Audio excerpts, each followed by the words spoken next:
white walls, and in the halls there were people looking through the window in the door. They know exactly what we're here for. Don't look up, just let them think there's no place else you'd rather be. You're always on display for everyone to watch and learn from. Don't you know by now you can't turn back, because this road is all you'll ever have.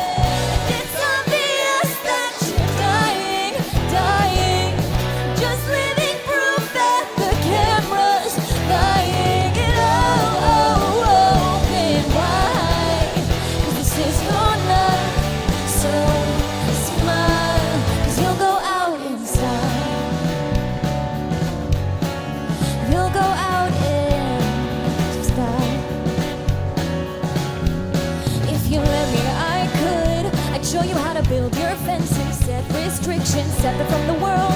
The constant battle that you need to fight. Just blame the limelight. Don't look up, just let them think there's no place else you'd rather be. And now you can't turn back, because this road is all you'll ever have. It's obvious that you're dying, dying, just living proof that the camera's lying. And open wide, 'cause this is your night, so smile. Yeah, yeah, you're asking for it with every breath that you breathe in. Just breathe it. Yeah, yeah, well, you're just a mess. You do all this big talking, so now let's see you walk it. I said, let's see you walk it.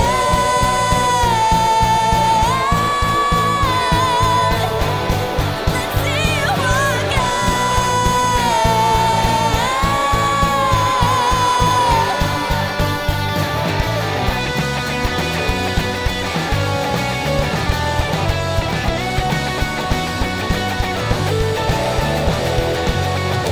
Yeah, yeah, well, you're just a mess. You do all this big talking, so now let's see you walk it. I said, let's see you walk it.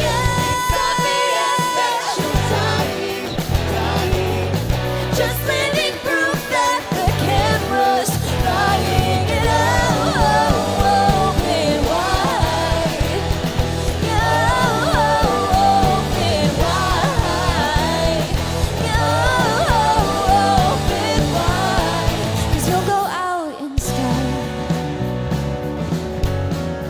You'll go out in style.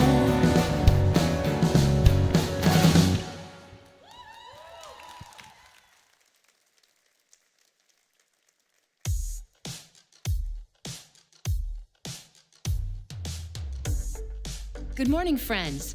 I want to welcome you to this service on behalf of all of us at Kensington. If we haven't met, I'm Andrea Gibbs, the intern director, which means that I have the incredible privilege of teaching and inspiring our interns. I have two opportunities I'm excited to share with you. The first is our upcoming one-day women's retreat, Getaway. On September 18, women from all of our campuses will be getting away from home, work, and responsibilities. Instead of a weekend of camping as we used to do, we're headed into the city of Detroit to the beautifully renovated Durfee Innovation Center. It's a breathtaking historic building with an even more beautiful mission to invest in the people of Detroit. So, women of all ages, join us for this very special day of self-care. It's a time to reflect on God's perfect, detailed design in creating you. Space is limited, so register now at kensingtonchurch.org/getaway. The second opportunity I want to invite you into is our annual Back to School initiative with our school partners. We're on a mission to show the love of Jesus in practical ways to local students and staff at our 9 partner schools this fall. Join us in making an impact. There are 3 ways you can participate. You can donate. Our online shopping cart, available through September 17th, makes it easy to purchase specific supplies or make a general donation for school needs. Donate at kensingtonchurch.org/schoolpartners. You can shop. Bring your new supplies to your campus lobby through September 5. The 5 items needed are crayons, glue sticks, pencils, spiral notebooks or composition books, and pocket folders. Or you can volunteer. Share your time and talents by joining one of our 5 school partners' move-out teams. Thank you so much for caring about the students and staff in our communities. We have heard firsthand what an impact these efforts are making. Hello, everyone. I am Dr. Deborah Charman. I am currently the principal of ILA, and that acronym actually stands for International Language Academy. Each child receives Spanish instruction every day, aside from music and art and gym, and of course, English and social studies and science and math. And so we're just giving them a really rich curriculum that will help them to become global learners and to really become productive in society. There's probably even somebody just like you. Whatever you had that was tough for you at school or made you feel different, there's a kid here for you. And there's a story that you will attach to. Always have them, and there's always a need. And whether it's donating supplies or coming and helping tutor or reading or you just got a great idea that you want to, is this something that maybe we can do? Probably yes. First of all, let me say this. Kensington, aside from all the tangibles and the things that you all have brought, just your presence. We as administrators, of course, we were making sure that we honor our teachers, but you guys did the same thing. You brought in flowers and candy and just set up things for the teachers. There was the ice cream. We had ice cream sundaes for our students, supplies, bookmarks, pencils, everything you have done to support our team. We thank you. And also, when I think about even with the staff, when the staff feels supported, they can give the best to our children. So that was very important. So kudos, and we are so grateful for Kensington and all that you do. I love to hear that Kensington is encouraging teachers and students. So consider, as I am right now, how you can impact local students. The supply bins are out until next week only. Let's return to our service. We're in the second week of Welcome to the Neighborhood, where we're investing in our neighbors, literally the people who live around us, and challenging ourselves to show Jesus in new and bold ways up and down our own streets. Well, good morning. Oh, I'm going to go sit down and try that all over again. All right, let's try it again. Good morning. All right, that felt fairly sincere. Hey, we're so glad you're here with us at Kensington Church, and if you've joined us online, we want to do a warm welcome to you. We know that we have a great hour that I think is going to challenge you and encourage you today. Before I move into that, though, I want to talk a little bit about what Andrea just shared in that video. We support schools in our community. You saw examples from Pontiac, amazing work that they're doing there, but we have schools in Macomb County that we partner with. And one of the easy things you can do when you leave today, notice on both exits or entrances, we have some bins of supplies for students we've been collecting for a few weeks. Next Sunday is our last Sunday. So let's fill those tubs up with markers and glue and everything else you see there. Really get behind our local schools. We do way more than that, but that's the most basic thing that we can do is put materials in the hands of the students. Well, last week at the beginning of the service, I talked a little bit about what was going on in Afghanistan, and it's been a difficult week. 13 servicemen were killed in a suicide bombing, and I believe over 60 civilians, Afghani citizens, and then hundreds that were injured. And so we need to continue to pray for peace.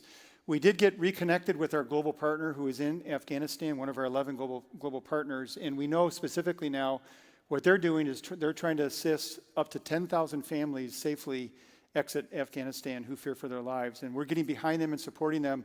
And you'll see in the screen a way, if you want to support that, it costs about $1,000 per family to get paperwork done, visas, travel, transportation, all of that. So this is one of the things we do best, is we go step into an immediate need, and it's what we've been celebrating the last 2 weeks as we've looked at our annual report of God, how he has leveraged us to help others. So, but before we move on, I want to just take a moment again to pray. Would you just join me in prayer for that situation and for all the people directly impacted by that? So God, we do lift up the families, loved ones, friends of the servicemen who lost their lives, that you would be the God of comfort to them. We think about our neighbors in this series on neighborhood, our neighbors at Selfridge Air Force Base right near us who are serving their country, and when situations like that, it just sends a ripple effect of grief. So we pray for them that you would comfort them as well. And then for our partners in Afghanistan, we just pray that you would embolden them, give them courage and strength for the task that they believe you've called them to support these families who need to get to a safe place. We know that you're a God who cares deeply and that your caring is expressed through us. So we just ask that you would show us what you want us to do as well. In your name, amen. Amen. Okay, so last 2 weeks we've shown you the annual report. We're not going to show it again today. Hopefully you've dug into this. We told you we were going to vote today. So I exhorted you to go home, go to the website, read the fuller budget, get to know the elders, because today we're going to cast a vote for the elders and for our annual budget. So we're only going to do it electronically. So here's the thing, you need to listen really carefully. We're going to vote right now. If you have a tablet or a phone, pull it out. If Kensington is your church, we want to hear from you. This is your opportunity to express, both pertaining to our elders and to our budget. And you'll see on the screen the ways that you can vote. I did it, literally took me about 2 minutes on the app on my phone during the last service. Or you can go to the website and you can do that. We're going to keep voting open until 12:30. So if you are struggling to figure it out, you have until that much time. If you're watching at home, of course, you can do the same thing. You can just go to our website, or if you use the app, and you can cast a vote. For those that this is your first week, I'm sorry that you jumped into a, quote, business meeting, but this is something we do every year. As we look at the past year, we look at the resources God has brought to us through you and how we believe he's calling us to expend them. And then elders are the leaders that lead this church in our 6 campuses. So it's very, very important. It's a sacred moment, I think, to actually cast your vote, and this is a chance for us to hear from you. On the ballot, you'll see there's a place for comments. You can also give us any feedback that you want to give us. So while we play some Jeopardy-type music, we're going to give you a few minutes right now to vote. If you cannot vote because you don't have a phone or a tablet with you, then after the service at the hub, which is right in the center of our lobby, you'll see orange sign, orange shirt people. We have tablets there, and we had about 5 people do it after the last service. You can go out there and cast your vote because we want to hear from everybody. Okay, so you ready to go? All right, let's cue the music and let's have you vote.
Okay, I have no idea if that was enough time or not.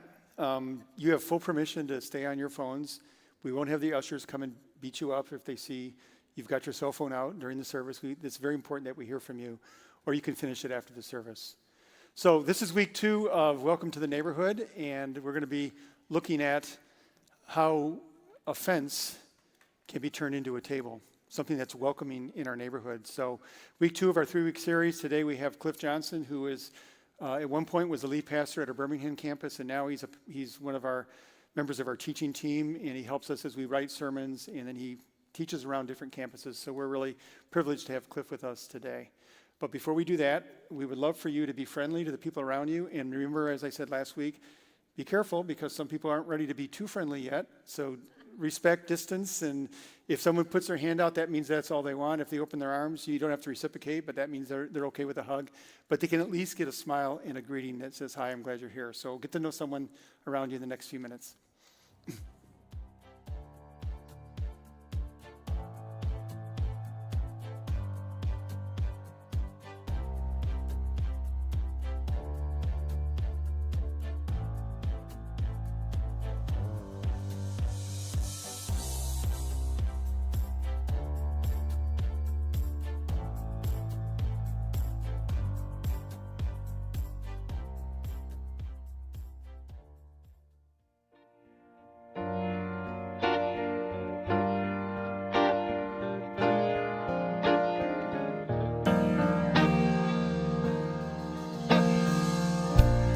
People say we've got it made. Don't they know we're so afraid? Isolation. We're afraid to be alone. Everybody's got to have a home. Isolation. We're afraid of everyone. Also afraid to face the sun.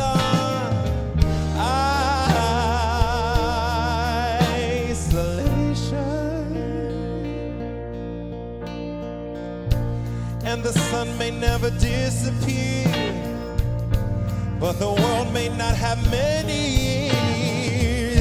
Isolation.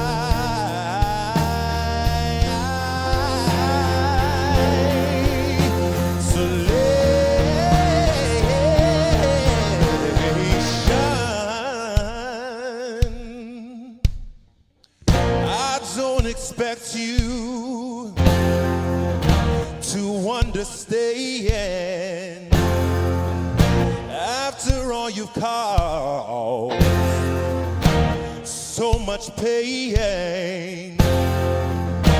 But then again, you're not to blame. You're just a human, a victim of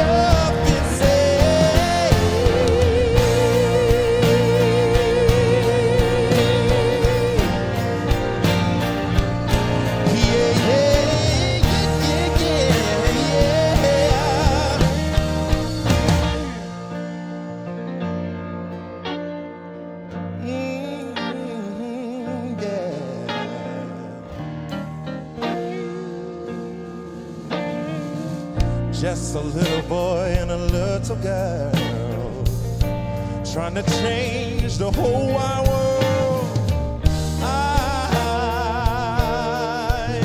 Isolation. And this world is just a little town, but everybody's trying to bring us down.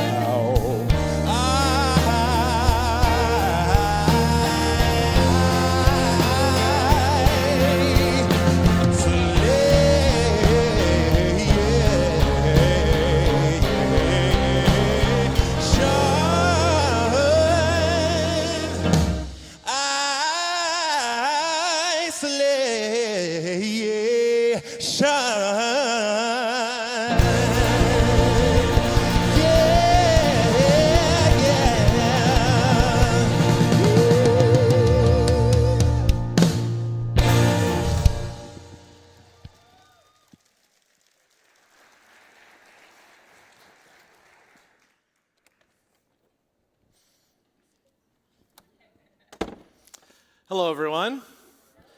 I was going to work on a sweater change, but the thought of wearing a sweater today just made me sweat thinking about it. So we're just going to stay with the one outfit, which I just realized I wore this same shirt a month ago when I spoke here. So please, different pants. Apparently, I just have one shirt, and that's what I'm learning. It's so good to be back with you guys. I love coming to the Clinton Township campus. I bring greetings from the other side of DeQuinder, from Birmingham, where I live. I just honestly love what God's doing at this campus, and just whenever I have a chance to come here, it's a huge honor and privilege. And I think that song hit on something. It hit on something. I believe that's a John Lennon song, and I watched the band Spoon cover it recently, which is really amazing. But just that idea of just being locked in, being separated from other people, how many of us with our houses and just the way we live our lives. I watched the message last week here where Craig Mays talked about just the front porch to the back porch, to the pull into the garage and close the door before getting out of your car, and just how that can separate us so much from our neighbors, and we don't always know them. We have a front porch actually at our house. We don't have a back porch. Although if I did, I'd be on the back porch if I did, because I enjoy the privacy, because I fail this a lot apparently. But I love sitting on our front porch now and our neighbors come walking by and there's always a conversation. It's really true that you can connect more with your neighbors sitting outside on the front porch. And so there's a Mr. Rogers feel to this day. If you're wondering why we have this little setup over here, that's intentional. Welcome to the neighborhood. It's a way to kind of connect the teaching and the philosophy of Fred Rogers to what does it mean to live out our journey with Jesus. What does it mean to reach and to love and to be a good neighbor? Literally, be a good neighbor to the people who live around you. Before we dive deeper into all of that today, I want to just take a moment to receive our offering. And this is a time where we recognize that everything that we have comes from God. And so we want to give back to Him generously.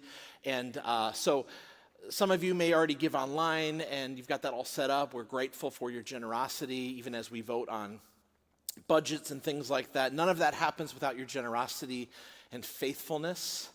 But for those of you maybe who haven't taken that step of obedience yet to give, we've created some steps here to make it simple to do that.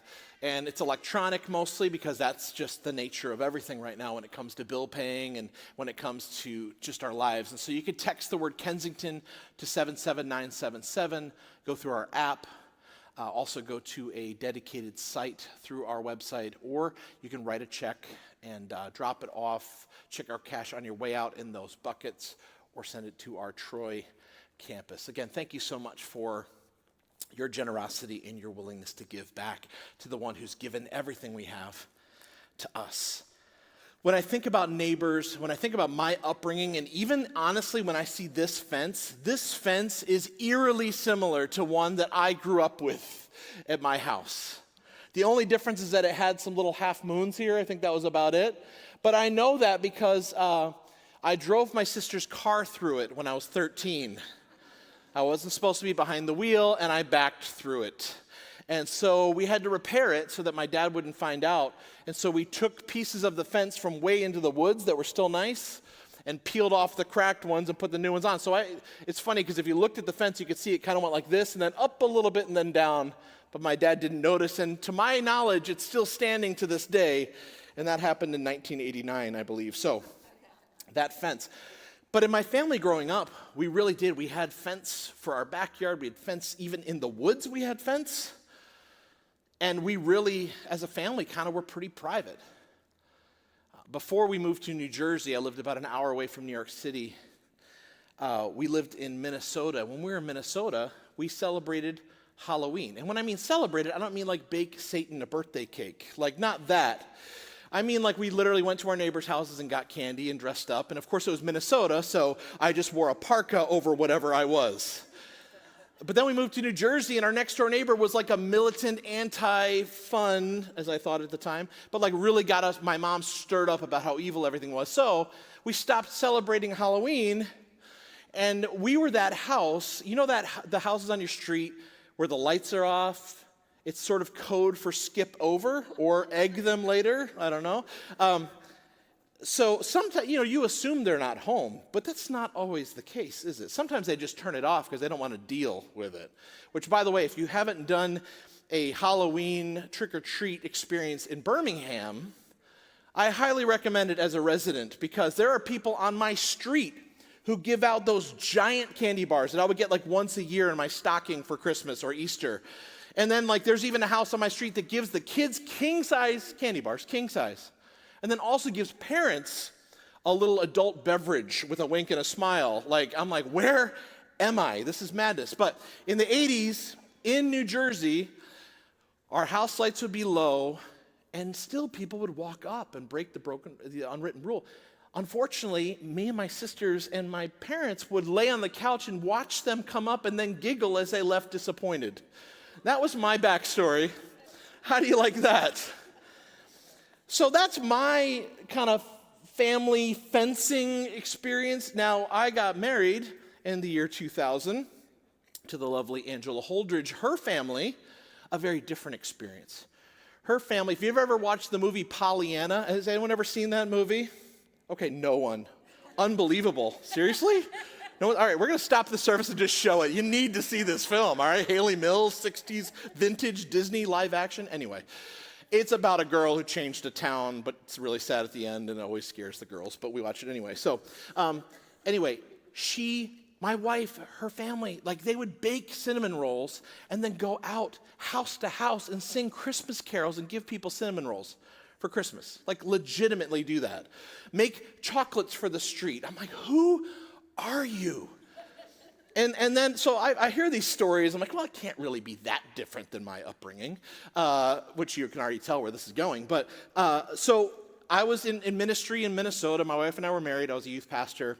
Her sister was in North Carolina with her husband, also a pastor. Her two brothers were in Ohio, also pastors. Crazy town, I know. When we got together, it was like a giant exponential pastors conference. But so we're all in upstate New York for Thanksgiving one year. We didn't see each other that much because we were all youth pastors at that point, so we didn't make any money and we couldn't afford to travel. And so we were all together in New York, and we're literally sitting around the Thanksgiving table. And the door opens, and in walks a family of 5 who weren't invited to Thanksgiving dinner. Okay, so I'd like to capture the reactions in the room to that. Some of you are like, awesome, let them sit. Others of you, maybe like me or just a normal red-blooded human being, were like, hey, get out of here. This is my family time. Like, so I'm watching this, kind of like the meme with the popcorn, like, how's this going to go? And I kid you not.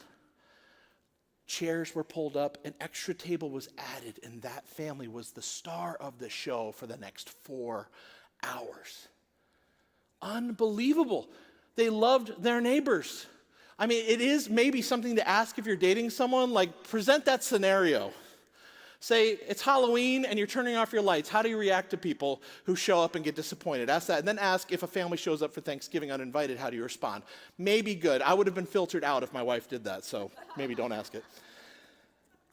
But what I love to think about is the sense that my childhood, there was a part of me that saw barriers and saw fences as something that kept people out.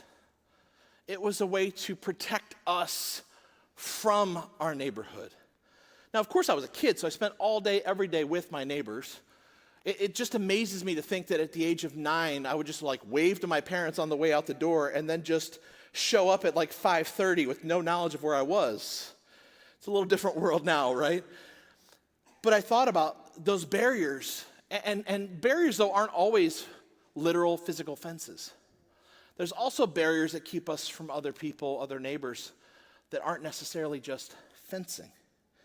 Other barriers can be political views, yard signs that are surprising. You're like, oh, interesting choice of a candidate, and you're like, I'm going to go the other way home. Or maybe you became Facebook friends with a coworker who sits right next to you, and you're like, sweet mercy, I'm unfollowing them immediately.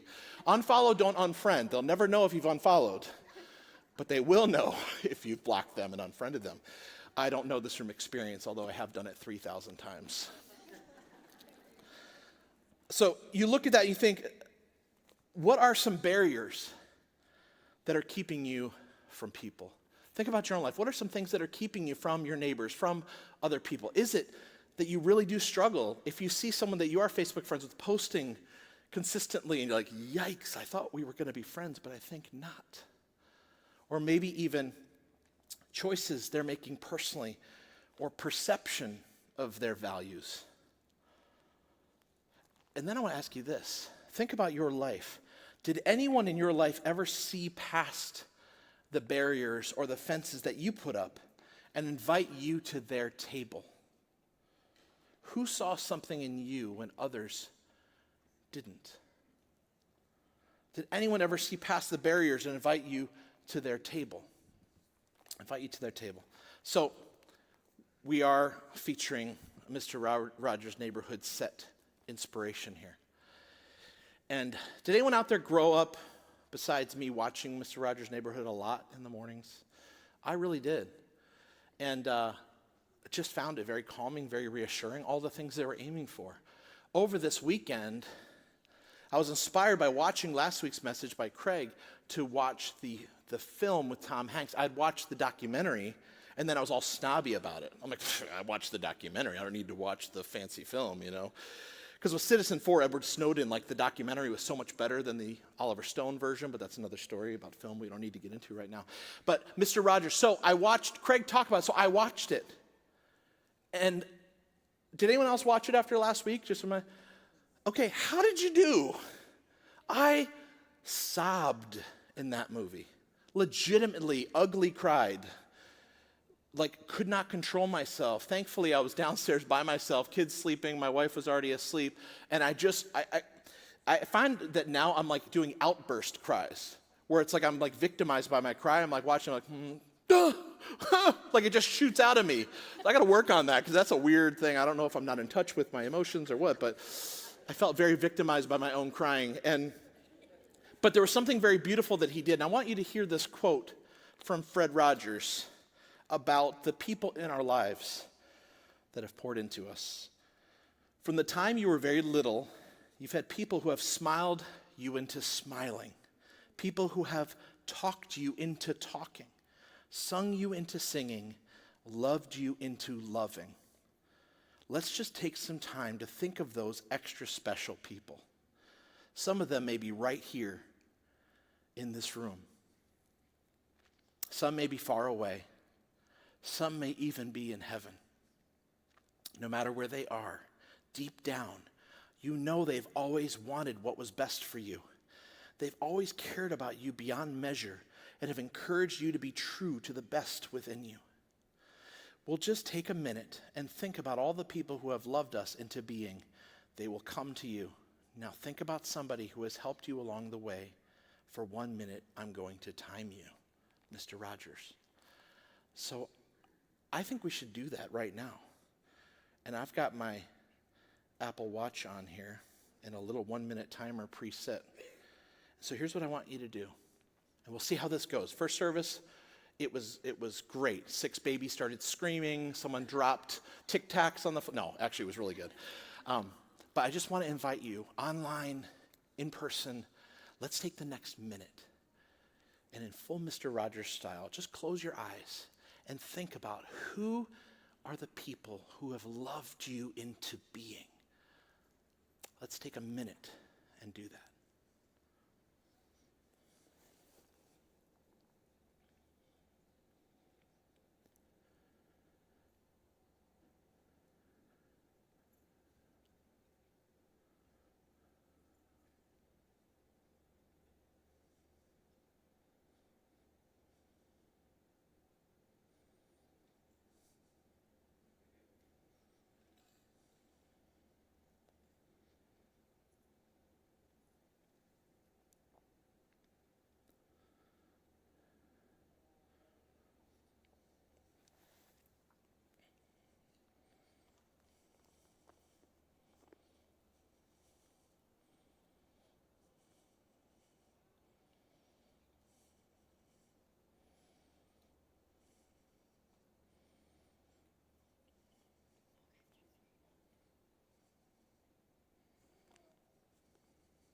Okay.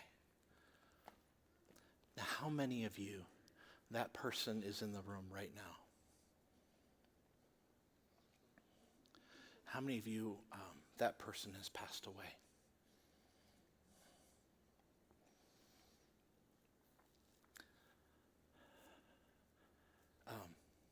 How many of you, that person was a mom? A dad? A teacher? Teachers of the world, look around. You have a huge impact. Maybe for you, someone that was a youth pastor, possibly? Okay, Stephen, you got to work harder. Are you in here? That's a joke. Shattered the moment. No, but I think as we look back, and if you saw the film with Tom Hanks, he like stares into the camera for that minute, like he was staring into my soul through the screen. And that was an ugly cry moment for sure. But if we look back at our lives and we're honest, there are people who have loved us into being. There were plenty of people who we felt the pain where they looked at us and they saw barriers. They looked at us and they saw fences, they saw walls, they saw things they didn't like. And we've all dealt with our fair share of rejection, of pain, and of hurt. I remember being in Bible college, and I had felt called to be a pastor at the age of 15, so I went to Bible college somewhat begrudgingly because I didn't want to be a pastor because my pastor growing up was so unbelievably boring, and I didn't want to be that, so I try not to be boring, so let me know at the end how I did. But I remember going to Bible college and having an overall good experience, but I had one professor who we didn't really get along. As I got closer to graduation, he gave me a failing grade on a paper that was going to really affect my grade in a dangerous way. And I said, well, can I just resubmit it and make the changes? It was actually because I didn't capitalize the title of the paper on the cover page. He failed me. And it was 25% of my grade. And I said, well, I was trying to be cool. It was the 90s, so I did like the big font with the all lowercase, like total emo stuff. And I don't know why. It was just 4 a.m. I hadn't slept in 2 days. So, and he's like, no, I'm not going to. And you want to know why? You can't turn it back in. I am failing you. He said, because I'm going to do everything in my power to make sure that you don't become a pastor or go into ministry. And I remember going, whoa. And you know, in fairness to him, I was kind of a jerk. I had built up barriers and walls and things around it. But then there was a pastor at the church in Pennsylvania where my wife and I were volunteering to serve with the youth group, and I was working a regular job in sales and marketing for an internet company and doing quite well and kind of wondering, oh, maybe ministry isn't it. And this guy sat me down over a meal and said, I just want you to know, I really believe in you, and I believe this time next year you're going to be full-time in ministry somewhere. Have you ever had a conversation like that where you're like, you just feel yourself like just filling with hope and confidence? Especially if you're a words of affirmation, love language person. It's like, I said, say that again and slower. No, I did not. But it was a big moment. And he was right. A year later, at that point, I was in full-time ministry. But I just remember I feel the pain and the sting of rejection. And when people saw me, they saw barriers. They saw me putting up walls. And there was pain in that, but there was a few people that loved me into a different future. It's so moving to look back at those who loved us along the way. And for some of us, the walls and barriers are pretty strong and high, but there were a few people who saw past all of that into our hearts. Their love and kindness loved us into our future. Mr. Rogers did that for a living for years and years. Somehow you felt it through the screen. To the point, I think Mr. Rogers messed me up because I thought he was really in the TV. To the point where then the Brady Bunch came on an hour later and I kissed Cindy Brady through the screen. So they're still working through the radiation effects on me. It did shock me because like literally, but Cindy, that was everything in 1981. But when you think about seeing past, who could see past the walls? Who see past the barrier? Who sees past even the image we're carefully crafting online or in person? And someone who sees past all of it and just sees the best of you and encourages that and pours into you. I want to tell you a story that goes far beyond Fred Rogers, although he was an amazing person. Jesus Christ did this all the time. If you look at his disciple group, we're like, oh, the 12 disciples, great. And if you watch the movies, I heard The Chosen's really good. I haven't watched it yet, but I've heard it's great. Okay, all right, there we go. They paid me 50 cents per clap to say that, so thank you. About $6. No. And 50 cents, thank you. But if you watch some of the older films, the disciples look old, don't they? I'm like, man, Peter looks like he's 50. The other guys are like in their 30s or 40s. They just assume that they must be Jesus' age or older, when in truth, the first century rabbinic style of discipleship, they would have been teenagers.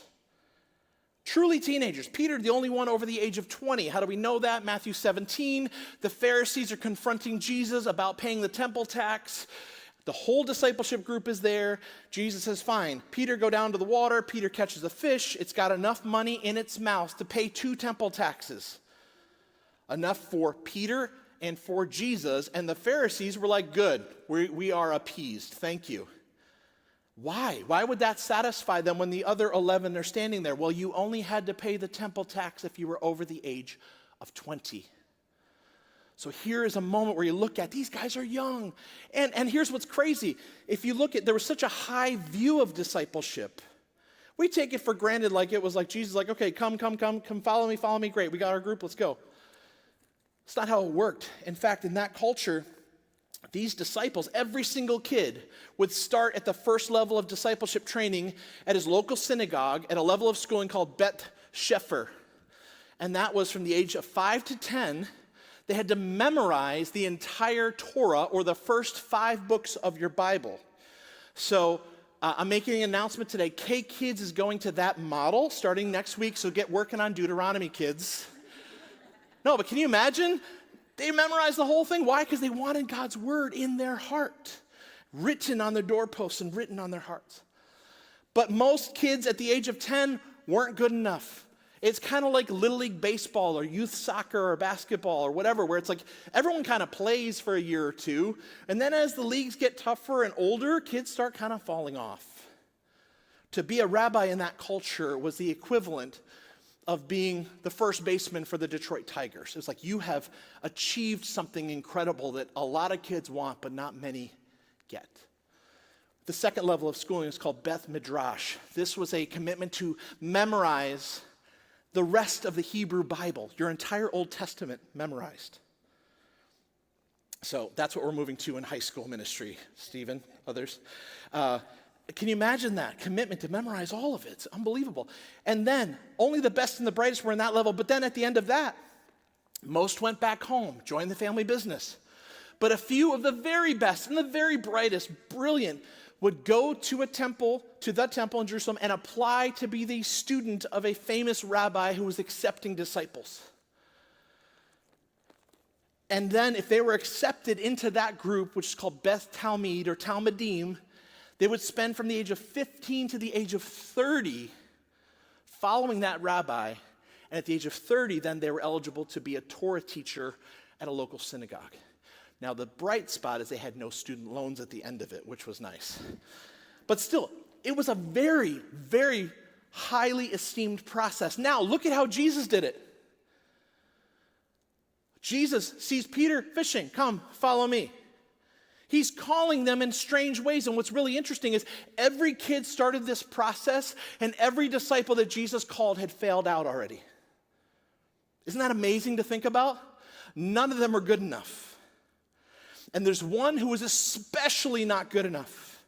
Because in this culture, you had someone who was so hated, so reviled, so despised, that what they had done was, for the sake of making money, they had turned on their own countrymen. They had turned to work for the Roman Empire to collect money from people that they did not owe. This was someone who was a tax collector. A tax collector. They were so hated, they actually were considered to be pagans. They weren't even they were rejected. They weren't allowed in the temple into certain areas anymore. They were absolutely reviled and hated in their culture. In fact, it was so bad that zealots, a religious group of their time, would actually love to target public violence against tax collectors. That was like their favorite target, to either assassinate them or just hurt them because they were such sellouts to Rome. Jesus saw past the walls, the fences, the barriers, and he saw into the heart. We all need that in our lives. And I want to tell you the story of one particular teenager by the name of Matthew, who everybody had written off completely. It's in Luke chapter 5, verse 27. It's going to be on the screen. It says, after this, Jesus went out and saw a tax collector by the name of Levi, it's Matthew, sitting at his tax booth.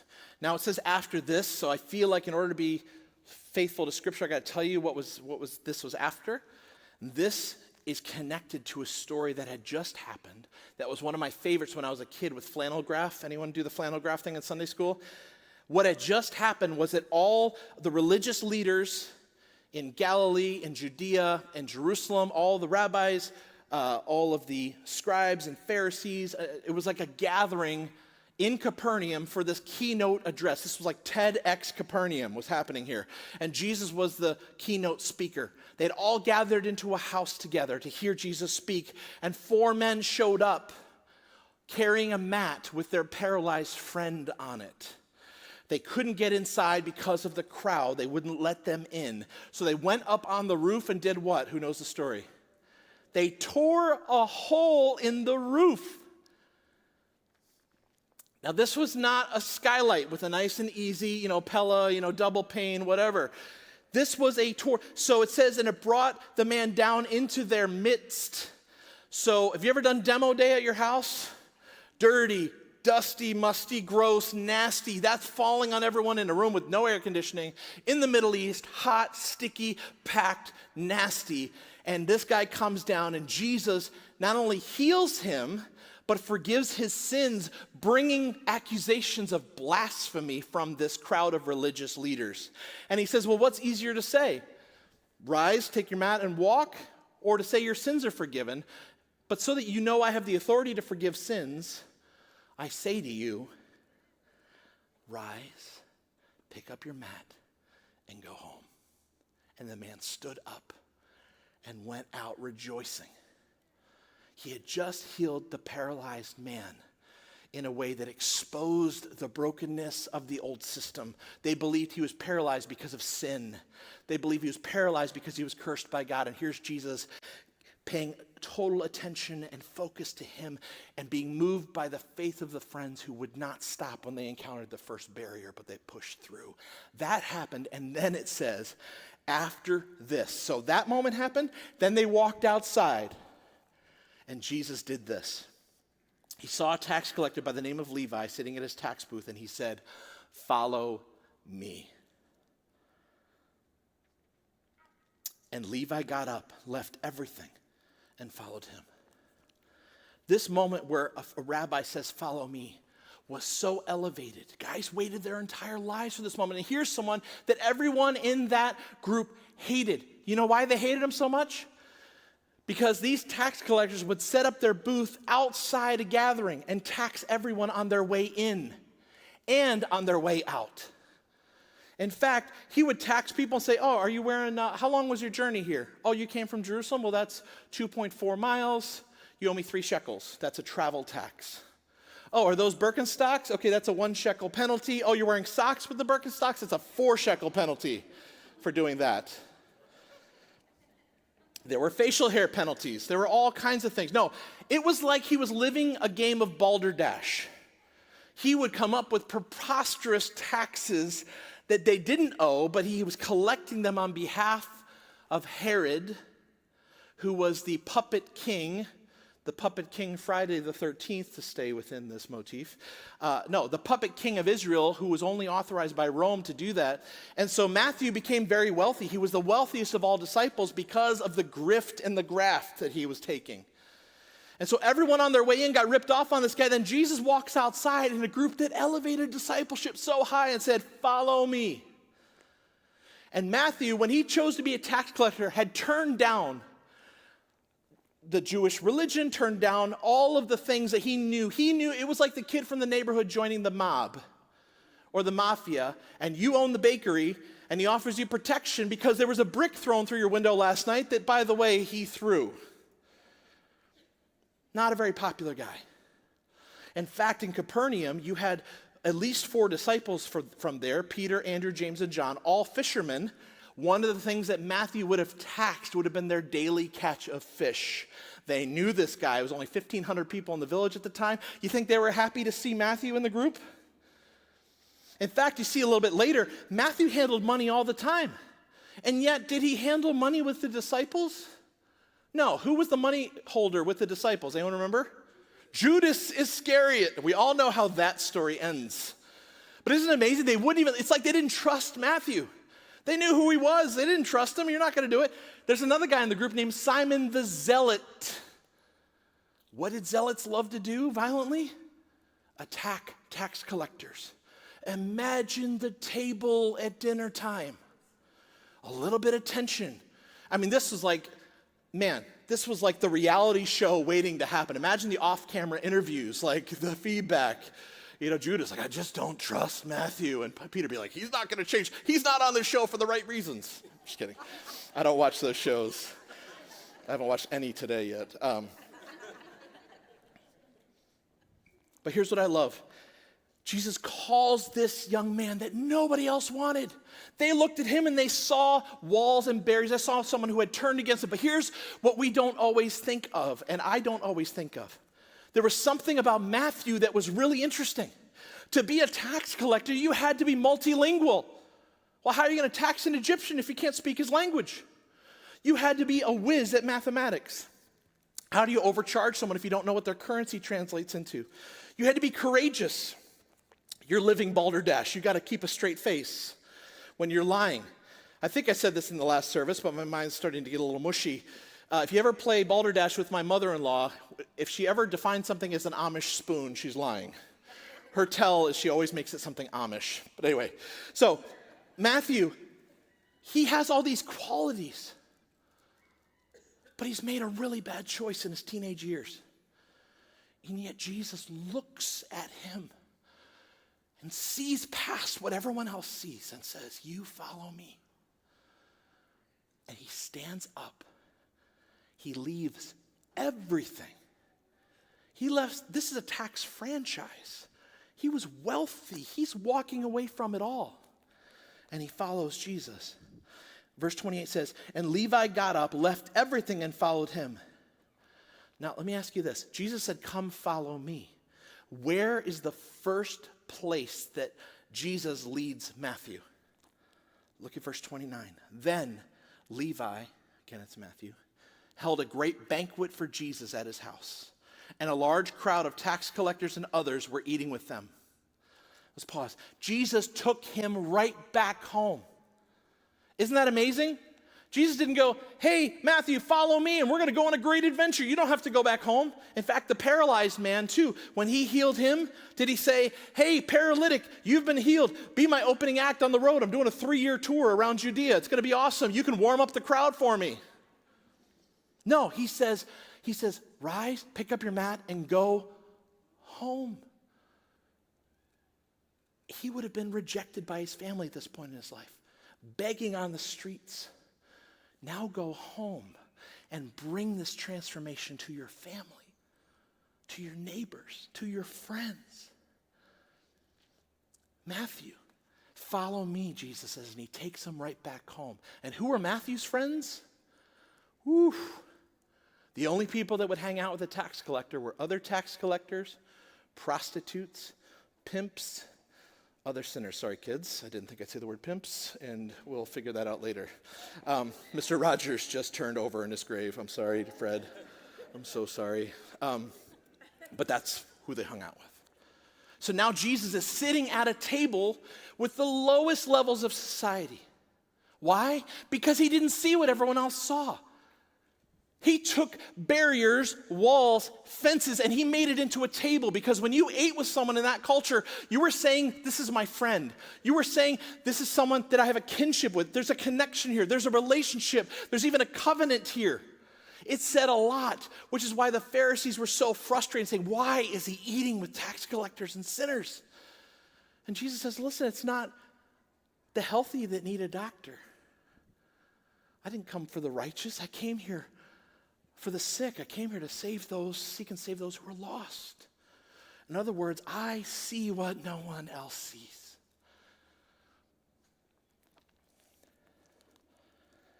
Jesus broke down barriers and welcomed all to his table. So my question for you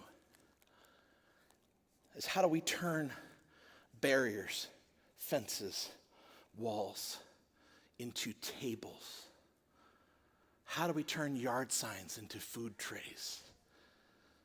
How does Jesus turn graves into gardens?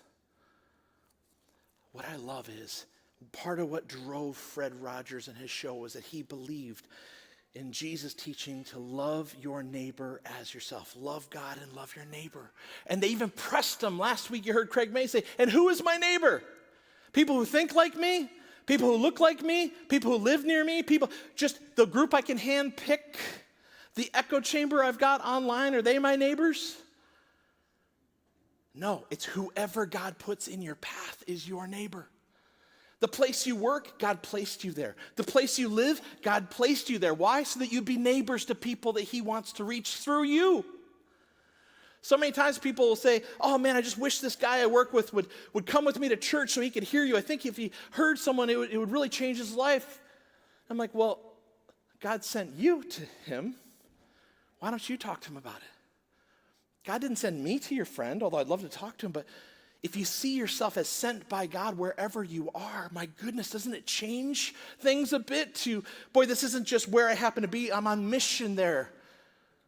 So how do you plan to reach your neighborhood? I watched the interview last week with that couple that was on the stage. If you haven't watched last week's message, it clearly had a huge impact on my life. I'm watching movies, I'm watching it over and over again, but they throw this party for their neighbors. And it's grown bigger and bigger and bigger. My street in Birmingham, we have a block party every year. I swear to you, that's the only reason I know most of my neighbors' names, is because we have that party. And by the way, they planned it. I didn't. I'd love to say I walked in and planned it. I did not. I just show up, and it's an amazing gift. So the question is, how do we turn barriers into tables? Because we sometimes see fences. We sometimes see walls and barriers. But with the eyes of Jesus, he takes these fences and he turns them into tables. He turns them into tables. And he says, invite people to your table. The Last Supper, zealots, tax collectors, fishermen. But around Jesus' table, there was unity. There was friendship, there was love, because relationship can come through when we take a fence and we make it a table. I want to encourage you. We handed each of you one of these. Did you get this? Can you hold it up for me? Great. It says bless on it. This is an acronym from Dave Ferguson. And this is just a simple way to start as you think about your neighborhood. And again, I'm defining your neighborhood as your literal neighbors, your people you work with, classmates, kids on your teams, people you play co-ed softball with, if that's your thing. Bless. Begin with prayer. Listen to others. Eat with others. Serve others. And then, I don't know if Dave's going to sue me, but I changed it because my OCD kicked in. I couldn't tell stories like you have, so I made it share stories just so we could have all the letters lined up. So forgive me. Anyone out there resonate with that thinking? Okay. No, they're all at the early service. Okay, no, you're here. Good. Bless. Share your stories. And on the back, we've got something saying, hey, here's a plan to kickstart a block party.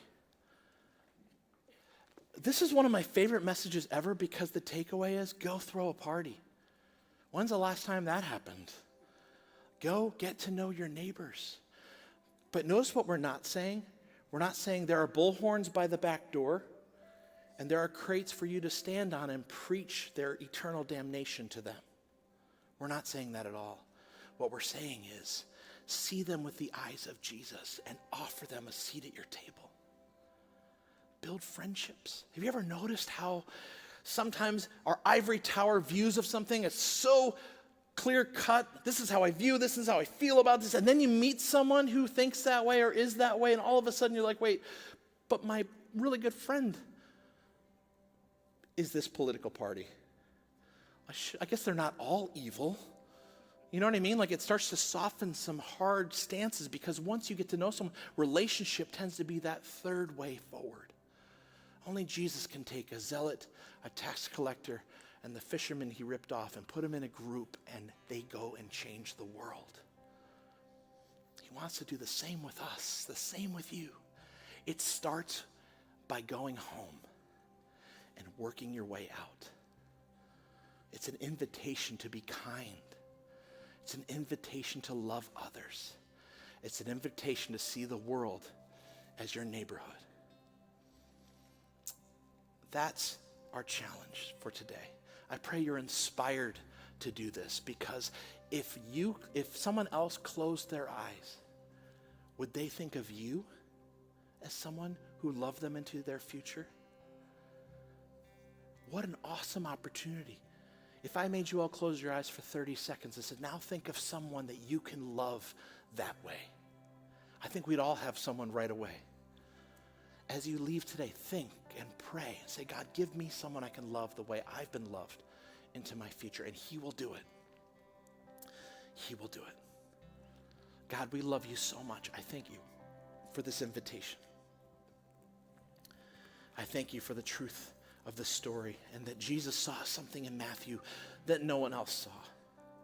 I pray you'd give us those eyes, that heartbeat, and that passion to love the world the way you do. It's in the powerful name of Jesus Christ that we ask it. Amen.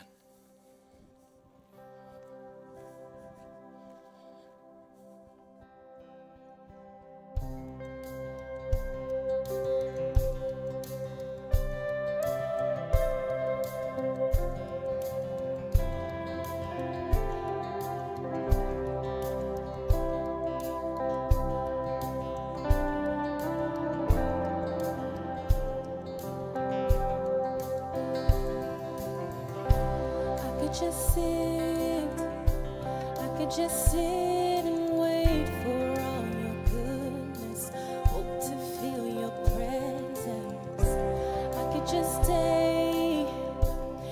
just stay right where I am and hope to feel you. Hope to feel something again.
that's our challenge for today, that God has called us higher. He's called us to another place. But there's something special about that. He doesn't call us and tell us to do it on our own. He walks along with us. And it's something that he does in that process. He transforms us and changes us. He changes strangers into neighbors, fences into tables, and he can change graves into gardens. That was once broken can now be fixed. That was once ashes can now be beauty. And so we want to end it today like declaring that and understanding that there's nothing better than the God that we have and the God that we serve, that he changes graves into gardens. So I want to invite you to stand and sing this last song with us.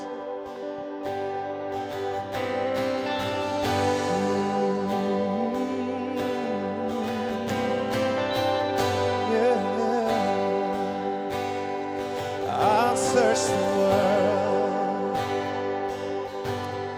but he couldn't fill me. Man's empty praise and treasures that fade are never enough. 'Cause then you came along and you put me back together. Now every desire is now satisfied here in your love. Yeah, yeah, yeah. Oh, there's nothing better than you. Oh, there's nothing better than you, Lord. There is nothing is better.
Awesome. Thank you so much for joining us today. Just as we go, I just want to encourage you to see what no one else can see, to look past the fences and the walls and see a table, to invite those to just do life with you and to be neighborly.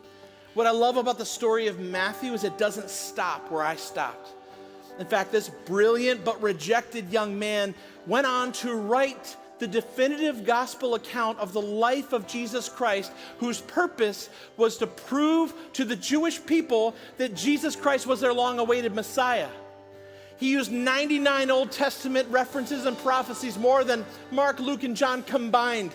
This rejected teenager that nobody wanted anything to do with would write scripture. Jesus loved him into that future. Jesus saw something in him that no one else saw. Jesus' dreams for your life and mine are always bigger than our own. How can we be a part of loving others into their future? God, give us the eyes to see what no one else sees in our neighbors, coworkers, and classmates. Thanks for being with us. Come back next Sunday for the third week in the series. If you didn't vote, we've got electronic devices at the hub for you. Thanks for being here. Have a great week. We'll see you.